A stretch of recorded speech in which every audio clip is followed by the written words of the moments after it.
Hello, thank you for joining me here at African Professor One. This is your spokesperson, your chief linguist, African Professor One himself talking. Kindly subscribe, share with friends and family, like it. Be part of the African Professor One family because this is a highly informative platform. You won't be disappointed when you come here because I talk about a range of issues, freestyle. I dwell on a lot of issues. So, but even though I have a central topic or theme, I still talk about a range of issues you know, unfolding in the not only in Ghana but in sub-Saharan Africa, everywhere in the world. So be part of the African professional family and let's all move the conversation together. Like it, share it, and join the family. So today I will do something a little bit different.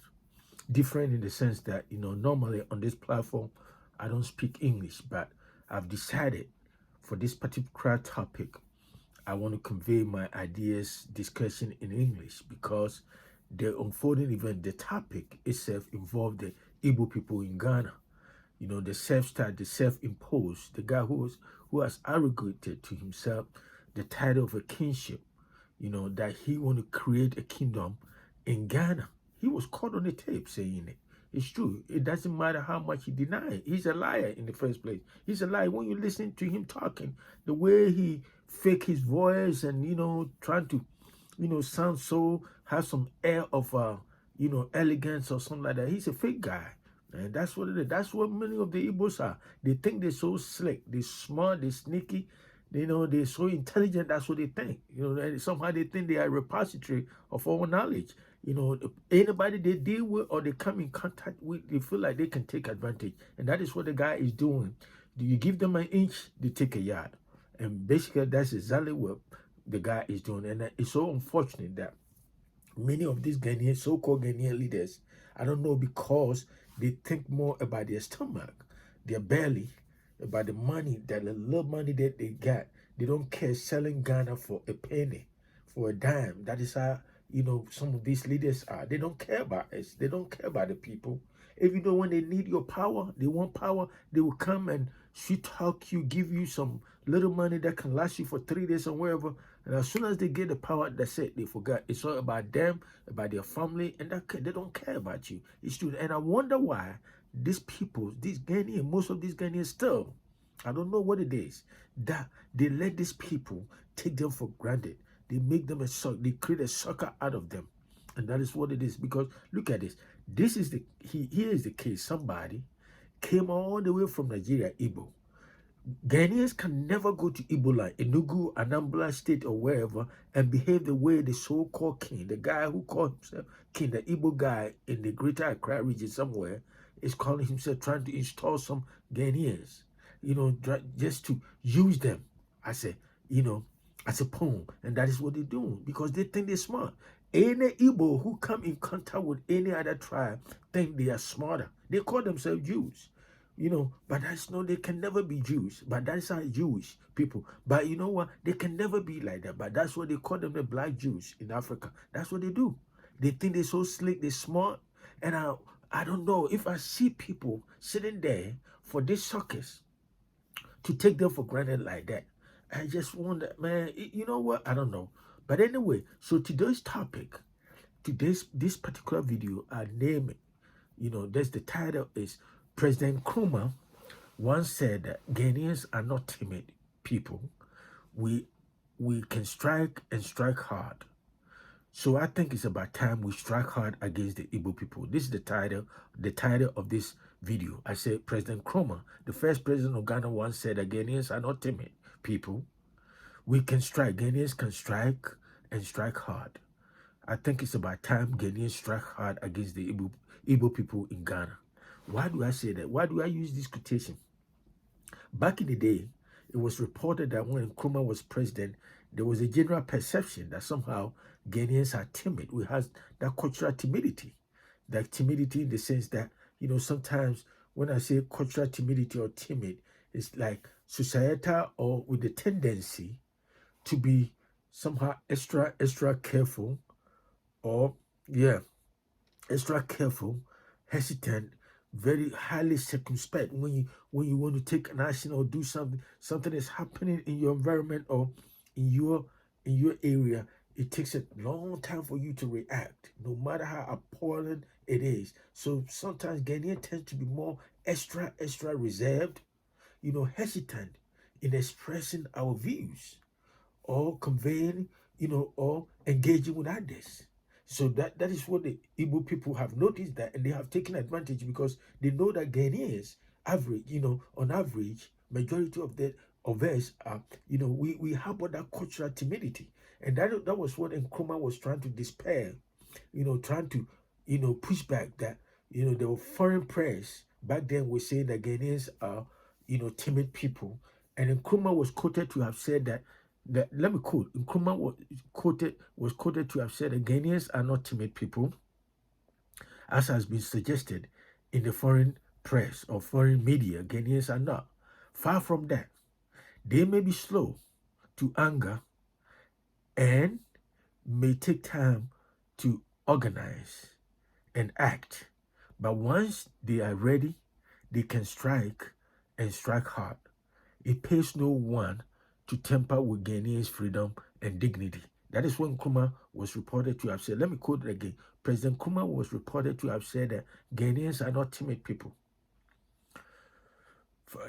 As has been suggested in the foreign press, or, outside word, outside people outside Ghana, look down on us like we are timid people. He said no, and Nkrumah was reported to have said that. Far from that.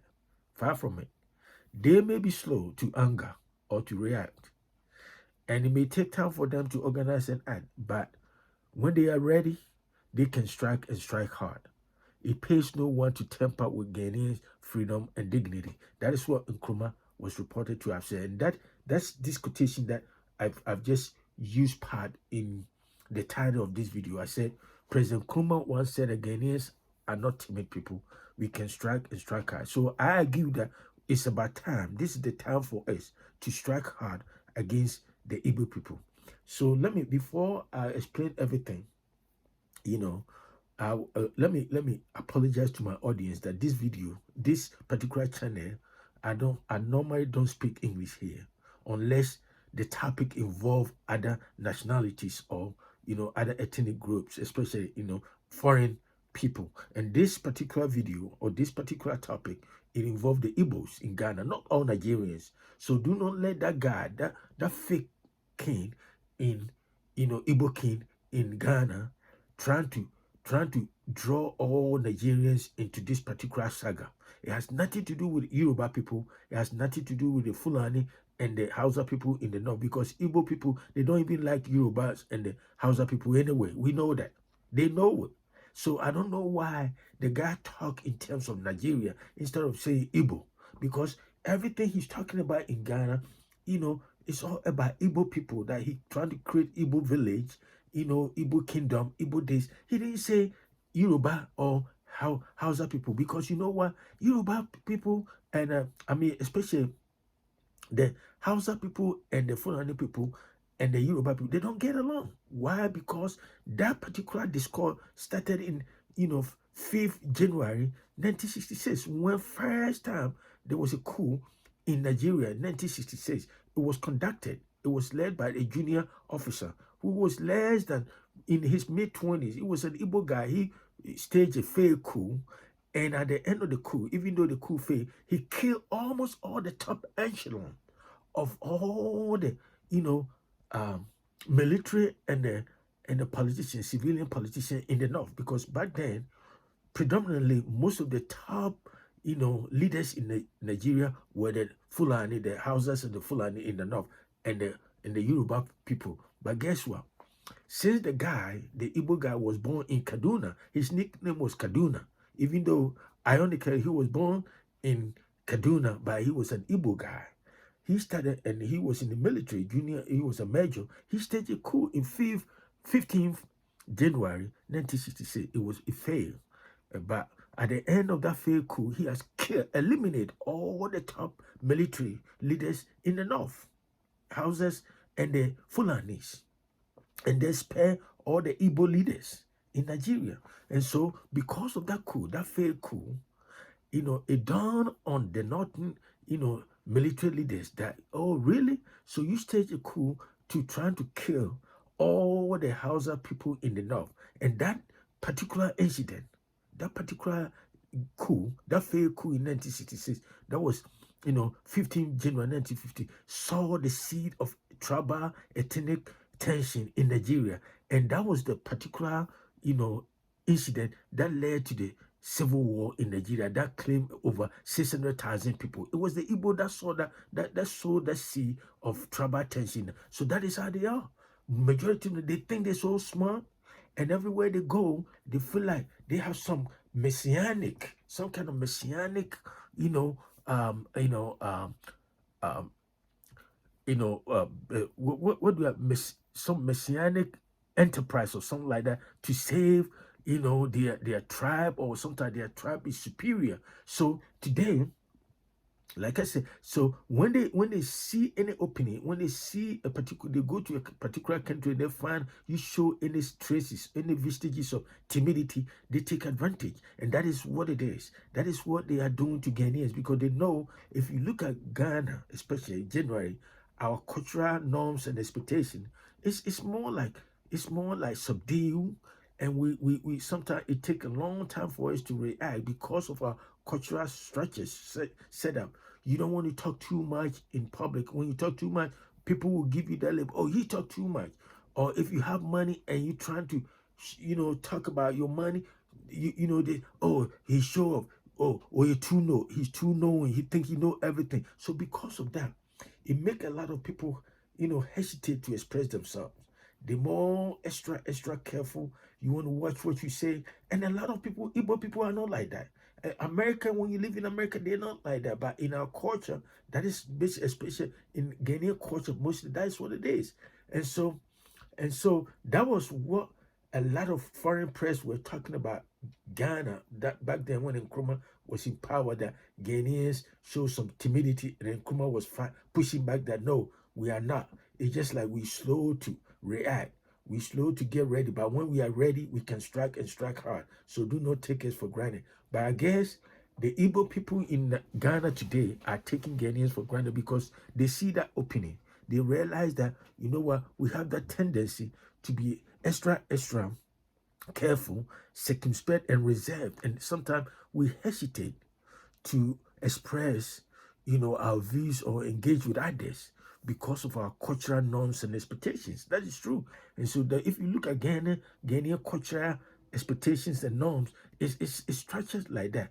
Because, if you're a woman, there's certain things you're not supposed to do, you're not supposed to say, you see stuff like that. And so that is what find expression in our reluctance, our unwillingness to question some assumption or authority. Because if you question authority, like Okatachi is doing, they feel like, oh, we too know, well, he's disrespectful. You see how it is? Because they don't want you to challenge, certain assumption, authority. So they want the leaders to do whatever they want to do. And if you question them, it's a problem. And that is what the Igbo guy has, seized that opportunity and taken advantage. And what is so sad and despicable about it is you see some Ghanaians, claiming to be what, I don't know, they defending somebody called Black Rasta, whoever, Captain Smano, trying to defend. And I want to know if Black Rasta can go to Igbo land and behave the way the so-called fake king, Igbo king in Ghana is behaving. No way, the Igbo people will never allow you to do that. But guess what? Somehow they can come to Ghana, we give them an inch, and they're taking a yard. And somehow some Ghanaians think it's okay for them to do that. Nobody. This particular saga, this particular tension, or this particular incident between the Igbo people in Ghana and Ghanaians, majority of Ghanaians as a whole, has nothing to do with the whole Nigerians. Because I know the Yoruba people do not support what the Igbo people is doing in Ghana. The same thing applies to the Hausas and the Fulani people in the north. They don't support what the Igbo people are doing because they know the track record of the Igbos. They think they know everything. I say they sow the seed of discord, tribal discord,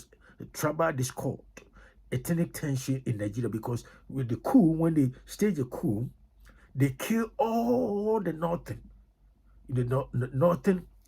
top military leaders and the civilians, including the first prime minister, Tafawa Balewa. It was the Igbo people who killed him. And they spared all the, and then when the coup failed, it was an Igbo guy who was the first native indigenous military major general, Irosin. He took over the country. He ruled by 194 days from January to July 1966. And then there was a counter coup led by Murtala Muhammad from the north, and they killed that Igbo guy. And that particular incident conspired, Christianized, and turned into, that led into that civil war in Nigeria that claimed over 600. So I'm saying all this to tell you that Igbo people, majority of them, they think they're so smart, and somehow they think when they can't have their way, then they decide that, you know what, it's just like kids playing games, and then I hold the ball, and if they score me, and I say, well, since I lost the game, I'm taking my ball and go. When they lose, then they start blaming everybody. They get they start to harbor resentment, and that is what the guy is doing. He conducted a so-called press conference in Ghana, trying to respond to the legitimate concerns or criticisms of Ghanaians.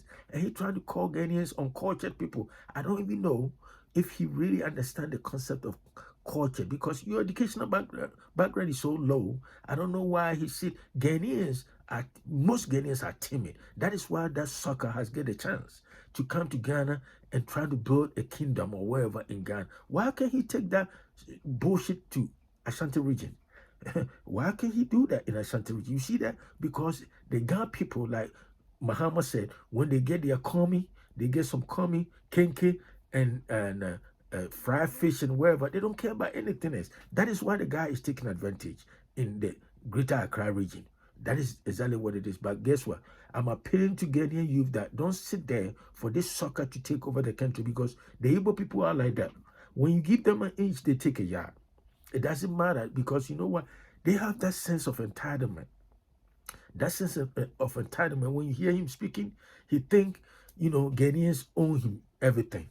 He has that kind of, mindset, that belief that somehow inherently he deserves certain privileges, special treatment or advantages, even though he hasn't earned anything. But because he's taking advantage on our hospitality, and that is what he's doing. He has that. And anytime somebody has that sense of entitlement and they can't have their way, you know what? They start blaming everybody. They get resentful or blame others. And so when you hear that fake king talking, he blaming all Ghanaians except himself. He's blaming everybody by himself. But he feel like he's entitled to everything. And that is what, because, sometimes I wonder if it's because of that perception back then that Ghanaians have some cultural timidity. And that is what is enabling these Igbos, these fake Igbos, these crooks, Igbos in Ghana, taking advantage and having that sense of entitlement. So I know Ghanaians won't sit there for this sucker to take over the country. I have the hope that Ghanaians together will support Okatachi Frifan and others to fight, and we have to fight against this bullshit in Ghana, this Igbo bullshit in Ghana. We all have a stake to fight and push back, because other than that, like I said, these Igbo people, whenever they go to any country, they go to any society, and they find a little opening in terms of, like you guys are like, you scared, timid a little bit, they will take hold, they will take advantage. And that's exactly what the Igbo people are doing in Ghana. Do not allow them to do it. And we will fight and fight hard. It's true, Ghanaians are not timid people. It just, it takes time for us to strike. But when we strike hard. And so I know it's about time Ghanaians strike hard and strike hard against the Igbo people. So for all the Igbo people in Ghana, in Nigeria, and everywhere in the world, this fight is not, this agitation from a lot of Ghanaians, this legitimate expression of our concern about the Igbos' activity in Ghana has nothing to do with all Nigerians. So do not let this guy frame the whole saga in terms of like a fight between Nigerians and Ghanaians. No, it's about the Igbos in Ghana only. It's not about the Igbos in Nigeria, the Igbos in Ghana who are trying to build a kingdom in Ghana. It has nothing to do with the Yorubas. It has nothing to do with the Fulanis or the Hausa people in the north. It's about the Igbo people in Ghana. So hear this and hear it well. That's what I would say. One more time, this is African Professor One. Subscribe, share with friends and family, and I'll talk to you another time. Have a great day. Bye.